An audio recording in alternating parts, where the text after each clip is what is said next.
आज मैं मौजूद हूँ प्रो सेफ्टी इंडस्ट्री में, जहाँ पे मार्शल आर्ट से रिलेटेड बहुत से यूनिफॉर्म बनाए जाते हैं। तो आज हम देखते हैं कि एक यूनिफॉर्म के पीछे कितनी मेहनत होती है। तो चले विजिट करते हैं।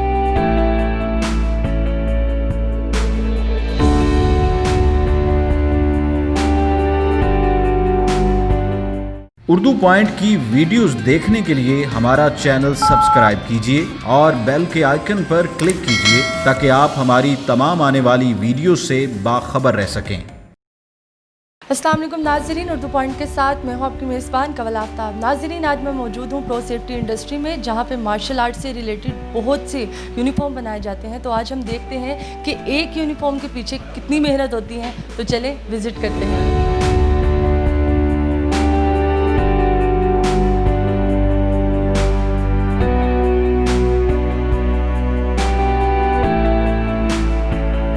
मुझे ये बताएं कि कितनी देर होगी आपको इस इंडस्ट्री में? ये तकरीबन 20 साल हो गए इसमें। 20 साल? जी बिल्कुल। तो मार्शल आर्ट की आप कोई गेम बता रहे थे जो बड़ी एक कहते हैं ना डिफिकल्ट नाम है उसका, वो कौन सी गेम? जुजुत्सु गेम है, ठीक है। मार्शल आर्ट है, बीजेजे भी बोलते हैं इसको, और ये ज़्यादा यूएसए में जो है ना इसका यूज़ है। जो आपका यहाँ पे माल तैयार होता है वो बाहर जाता है यूएसए? जी बिल्कुल, हमारा 85% जो है ना यूएसए में जाता है, और टोटली जो हमारा जो बाहर से आता है कपड़ा वो हम इधर हमारे 3-4 वेयर हाउस हैं, हम इधर रखते हैं इसको। अच्छा, कपड़े काफ़ी हैं यहाँ पर, तो मुझे कपड़ों की इकसाम बता सकते हैं कहाँ से इंपोर्ट करते हैं? हमारा ज़्यादा जो है कपड़ा पाकिस्तान का ही है। जो थोड़ा इंपोर्ट करते हैं वो चाइना है, ताइवान है, इधर ज़्यादा इंपोर्ट है। अच्छा, कौन सा कलर ज़्यादा डिमांड में है, इन है?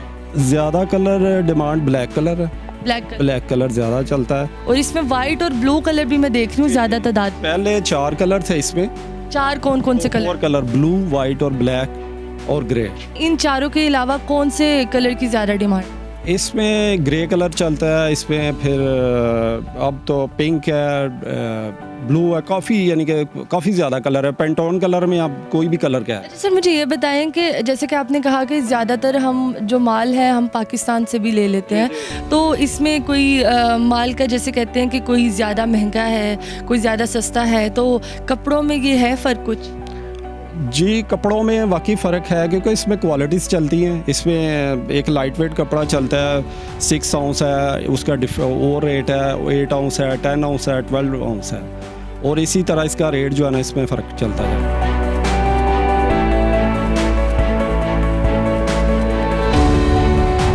ये अब हमारा जो नेक्स्ट सेकंड जो आ जाता है, ये कटिंग डिपार्टमेंट है। यहाँ पे कटिंग होती है और हर साइज़ की जितने भी साइज़ है वो यहाँ पर तैयार होते हैं? हर साइज़ की कटिंग होती मैं है। आपसे ये पूछूंगी कि जैसा कि आजकल लोग कस्टमाइज़ भी करवाते हैं, किसी का साइज़ नहीं मिलता, कोई ज़्यादा कमज़ोर है, कोई ज़्यादा ही हेल्थी हैं, तो उनके लिए आप कस्टमाइज़ उनको करके देते हैं? बिल्कुल, हम उनके साथ वो कस्टमाइज जो साइज़ होते हैं वो हम साथ उनको दे देते हैं, और जो भी साइज़ चाहिए होता है। यहाँ पे लगभग कितना स्टाफ यहाँ पे काम कर रहा है एट अ टाइम? यहाँ पे तकरीबन 400 जो है ना स्टाफ ना इस डिपार्टमेंट में 25 जी बिल्कुल 25 लोग एट अ टाइम काम कर रहे हैं। और अगर मेरा कैमरामैन दिखाए तो यहाँ पे कटिंग हो रही है प्रॉपर, और यहाँ पर ये पहले पैटर्न है, ये ऊपर पैटर्न जो है ना इस पे वो करते हैं, कपड़ा डाल के ड्रॉ करते हैं। जी ड्रॉ करके, और ये इसके बाद पैटर्न यूज़ करते हैं, और इसके बाद इसकी कटिंग जो है स्टार्ट हो जाती है। और अगर अगले टेबल पे चले जाएंगी तो इनके पास अलग ऑर्डर है। मतलब ऑर्डर क्या, स्टाइल अलग है, कपड़ा अलग है, या फिर साइज़ अलग? स्टाइल भी अलग होता है, पार्टीज़ भी डिफरेंट होती है, पार्टीज़ अलग होती है, और वो टोटली जैसे कोई ये गारमेंट्स को और डिज़ाइन का बना रहे हैं। ये हर टेबल यहाँ पर तकरीबन 5 से 6 नहीं 7-8 टेबल लगे हुए हैं, और हर टेबल पे वो कह रहे हैं कि डिफरेंट काम हो रहा है। अगर हमारे पीछे देखा जाए तो वो मशीन के साथ आई थिंक सो कटिंग कर ये मशीन के साथ कटिंग कर रहे हैं, और ये टोटली इसी मशीन से कटिंग होती है सारी। मतलब सारा जितना भी यहाँ पे स्टफ़ की कटिंग होती है वो मशीन के साथ होती है, कैंची के साथ? नहीं, कैंची के साथ नहीं, ये सामने आप देख रहे हैं, ये कटिंग कर रहे हैं, ये एक मशीन है, और ये मशीन के साथ ही होती है। इसका ये होता है कि आप 500 या 600 गारमेंट्स एट ए टाइम काट सकते हैं, और आपका जो टाइम है जो बार बार यूज़ होगा वो जल्दी हो जाएगा। ट्राउज़र इस तरफ कटिंग होते हैं और शर्ट उस तरफ होती है। नहीं, ये पूरे सूट ही काट रहे हैं, लेकिन पहले इन्होंने ऊपर काटा कोट और अब जो है ना ये ट्राउज़र।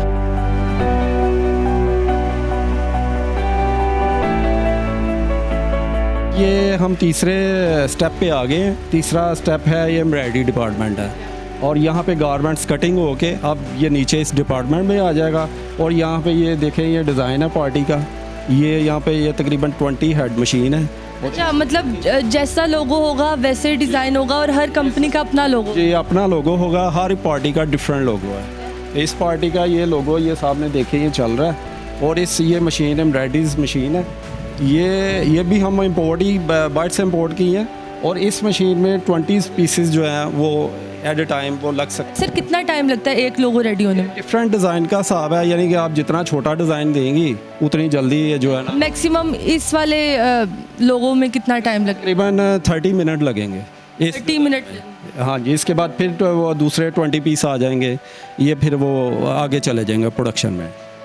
अभी हमने स्टिचिंग वाले जाना है। उसके अब हम स्टिचिंग पे जाएंगे।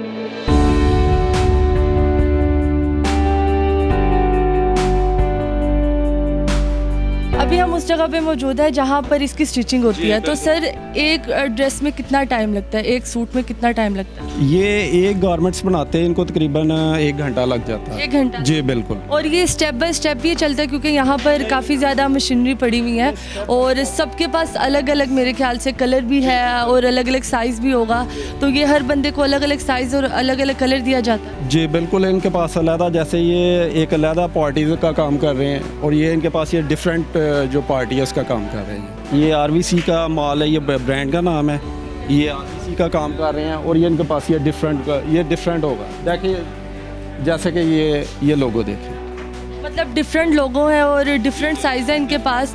अच्छा, एक स्टाफ से एक दिन में ये कितना तैयार करते हैं, कितने ड्रेस तैयार करते हैं एक दिन? तकरीबन 10 जो है ना ड्रेस वो तैयार कर लेते हैं। 10 ड्रेस तैयार करते हैं। हम आगे चलते हैं और आगे भी आप मेरे पीछे देख रहे हैं कि यहाँ पे प्रोडक्शन हो रही है और यहाँ पे स्टिचिंग की जा रही है। यहाँ पे जितने भी यहाँ पे मेंबर्स हैं उनको अलग अलग साइज़ दिया गया, अलग अलग कलर और अलग अलग कंपनी के ड्रेस दिए गए हैं ताकि वो हर कंपनी को अच्छे से तैयार कर सकें। अब हम फिनिशिंग की तरफ चलते हैं ताकि वहाँ पे हम देखें कि इतनी मेहनत के बाद एक ड्रेस किस तरह का तैयार होता है और वो कितना खूबसूरत लगता है।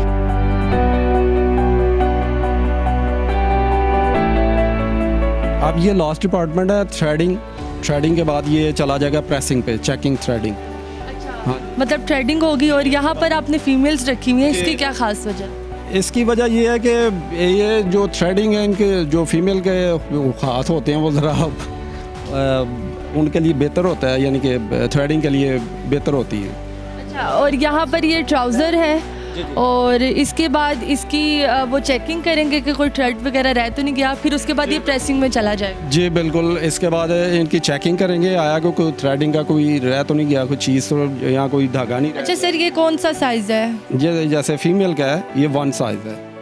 ओके, ये 1 साइज़ है। और इसमें टोटल आपके पास कितने साइज़ होते हैं? इसमें हमारे 6A5 तक चलते हैं। जी बिल्कुल।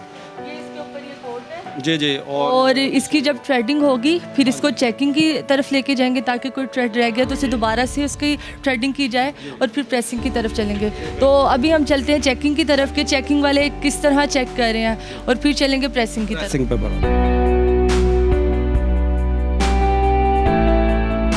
थ्रेडिंग के बाद आ जाता है चेकिंग, और यहाँ पे चेकिंग होगा और जो भी कोई चीज़ यानी कि कोई ऐसा कोई दाग होते हैं गारमेंट्स पे या कोई चीज़ नहीं आगे जा सकती, वो इसको कंट्रोल यहीं पे करेंगे। अच्छा, मैंने देखा यहाँ पे जैकेट्स भी हैं और कुछ बैग भी हैं, तो वो जैकेट्स और बैग भी आप तैयार करते हैं? जी बिल्कुल, ये पार्टी की डिमांड होती है, जैसे वो कहता है हमें कोई जैकेट बना दो तो हम वो भी जो है हमारे पास वो जैकेट एक पड़ी हुई है। ये कैमरामैन हमें दिखाएं कि यहाँ पे जो जैकेट है और इसको अगर अंदर से खोल के हम दिखाएं कि इसके अंदर कौन सा कपड़ा इस्तेमाल किया है। और ये जैकेट है और इसकी भी यहाँ पे चेकिंग हो रही है। यहाँ पे ये चेकिंग हो रही है इसकी। अच्छा, ये जो बैग है आपके पास, ये भी आप खुद तैयार करते हैं? जी, ये भी हम खुद ही तैयार करते हैं, ये भी टोटली अंदर से ही हम। अच्छा, ये बैग जो है, ये बैग वाला, ये कपड़ों के लिए बैग तैयार हो रहे हैं या वैसे ही ऑर्डर? सूट की पैकिंग है, सूट बैग है, यानी जब मतलब जितने भी आप ड्रेसेस भेजते हैं वो इसमें डाल के भेजते हैं? जी, ये उसी के उसकी पैकिंग है, ये उसका। ये आप बैग देख सकते हैं कि इन्होंने कहा है कि हमने इसकी पैकिंग इसमें करते हैं। अब हम प्रेसिंग की तरफ चलते हैं और देखते हैं कि वहाँ पे किस तरह प्रेस हो रहा है और किस तरह पैक हो रहा है। ये प्रेसिंग जो आपने यहाँ पे मशीन रखी हुई है, इसकी क्या खासियत है?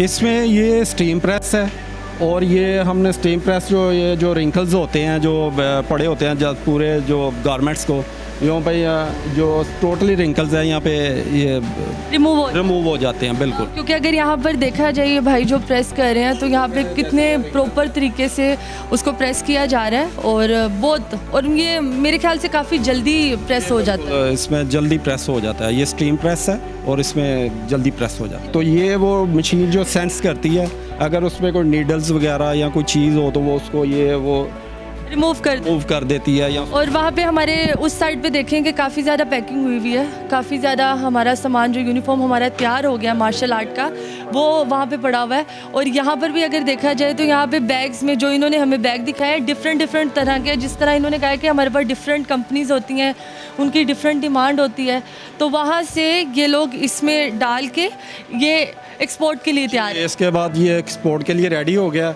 अब यहाँ से ये शिप हो जाएगा और ये कस्टमर को चला जाएगा। चलें, आप देखें कि एक सूट के पीछे कितने स्टेप लगते हैं और कितनी मेहनत करनी पड़ती है, और इसको प्रॉपर तरीके से ये अपने नज़र में रख के इसको आगे अपनी कंपनीज को देते हैं, अपने कस्टमर्स को देते हैं।